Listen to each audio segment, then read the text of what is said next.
Alam nyo, ang pag-uwi sa gabi ay puno ng iba't ibang kwento.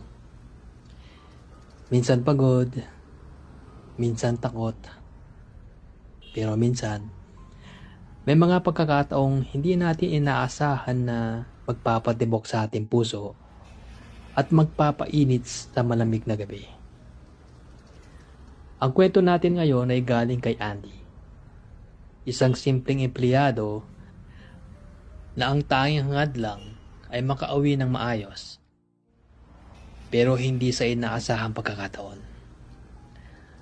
Ang wala na ang isang estranghero ang magbibigay sa kanya ng isang karanasang hinding-hindi niya malilimutan.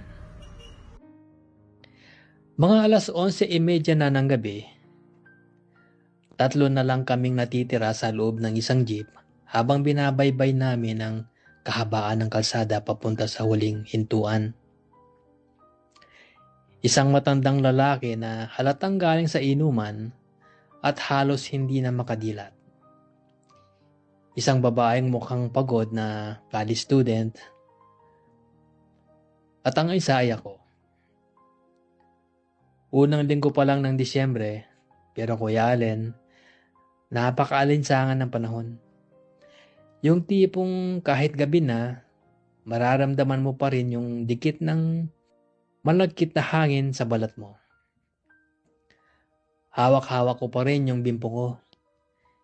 Pilit pinupunasan ng pawis na namumuo sa noo ko habang naghihintay na mapuno ang jeep kanina.